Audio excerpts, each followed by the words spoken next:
Em um momento onde o mundo se volta para as tensões vividas entre a Rússia e a Ucrânia, o presidente do Brasil, Jair Bolsonaro, vai fazer uma visita ao presidente russo Vladimir Putin. O encontro deve acontecer na segunda semana de fevereiro. A Ucrânia e a comunidade internacional temem uma invasão do país vizinho, o que poderia se transformar em um conflito imprevisível. Sobre esse assunto, eu converso com o presidente da Comissão Arquidiocesana de Justiça e Paz de Belo Horizonte e especialista em direitos humanos e direito internacional, José Luiz Quadros. José Luiz, boa noite, bem-vindo aqui à TV Pai Eterno. Eu não tenho aqui o retorno de áudio do... Boa noite, desculpa. Boa noite, muito obrigado pelo convite. Tá certo, obrigado pela presença. E antes de falar especificamente da visita do presidente Bolsonaro à Rússia, queria que o senhor falasse rapidamente para a gente entender o que está acontecendo e o motivo dessa tensão entre a Rússia e a Ucrânia. Bom, eu vou tentar ser muito rápido, a questão é um pouco complexa, mas começa que a Ucrânia, os ucranianos são primos dos russos, ou seja, eles falam um idioma muito próximo, eles têm origem comum, inclusive o Império Russo começa a se formar em Kiev, que é a capital da Ucrânia. Então, não interessa à Rússia uma guerra com a Ucrânia, porque isso vai criar, são povos amigos historicamente, da mesma origem, tem muitos russos que moram na Ucrânia, então não interessa a guerra. Agora, então, por que ameaça, tropas, etc.?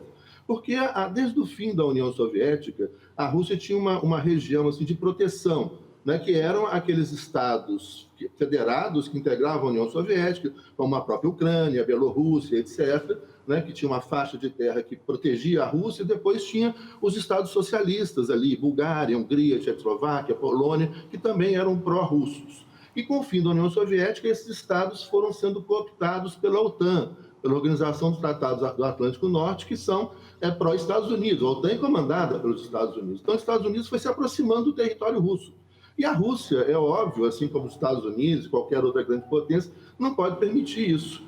E agora houve ameaça, eles deram um golpe com o apoio dos Estados Unidos, há uns 5 anos atrás, entrou um governo pró-Estados Unidos, e esse governo quer que a Ucrânia faça parte da OTAN, pró-Estados Unidos. Isso significa colocar armas europeias e norte-americanas na Ucrânia, coladinho com a Rússia, perto de Moscou. E a Rússia não pode permitir isso, assim como no passado os Estados Unidos não permitiu mísseis soviéticos em Cuba, e nem permitiria agora, a Rússia não pode permitir mísseis norte-americanos na fronteira com a Rússia. Então, essa tensão interessa aos Estados Unidos, é uma expansão do Ocidente, da OTAN, da Europa, sobre a Rússia, os interesses russos, o espaço historicamente russo, e a Rússia não pode permitir isso. Isso é o cerne da questão. Agora, vai invadir. Não tem cabimento uma invasão da Rússia à Ucrânia por causa disso. Então, são povos amigos. Isso é ruim para a Rússia. Agora, pode ocorrer se a OTAN coloca armas e mísseis na Ucrânia contra a Rússia. Aí vai ser um desastre. Agora, o que significa uma visita do presidente brasileiro à Rússia nesse contexto?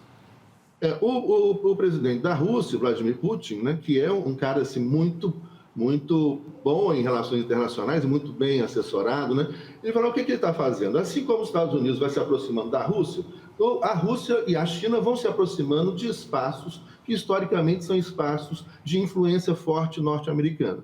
Isso quer dizer a América Latina, Hoje há negócios cada vez mais fortes da Rússia e da China com o México, com a Argentina, com a Venezuela, com Cuba, com a Nicarágua, com a Bolívia, E o Brasil é chave aqui. Então, ele convidou para essa aproximação com o Brasil, e pode interessar o Brasil em várias questões, tecnologias, inclusive tecnologias de armas que os Estados Unidos não passam para o Brasil, a Rússia pode passar, e etc. E lembrando só mais um detalhe importante. Vladimir Putin, ele é um cara conservador, ele é um nacionalista conservador. Então, isso agrada ao presidente do Brasil, que se diz também nacionalista conservador. Então, vamos ver o que vai sair dali. Não acredito que vá muita coisa, mesmo aí o último ano de governo, mas é um sinal que a Rússia dá para os Estados Unidos, principalmente. Nós estamos aí chegando no espaço que normalmente é o espaço de influência norte-americana, e a gente quer negociar, quer vender armas. Já fizeram, a Argentina acabou de fazer um acordo nuclear com a China, né? E o presidente da Argentina acabou de visitar, né, também o Vladimir Putin, e a Argentina tem negócios com a Rússia, e essa aproximação é o que o Putin deseja como um sinal, né, aos Estados Unidos, inclusive. Professor José Luiz Quadros, da Comissão Arquidiocesana de Justiça e Paz, da Arquidiocese de Belo Horizonte, especialista em Direitos Humanos Internacional, muito obrigado por suas explicações e uma boa noite. Eu que agradeço a oportunidade. Boa noite para todas e todos.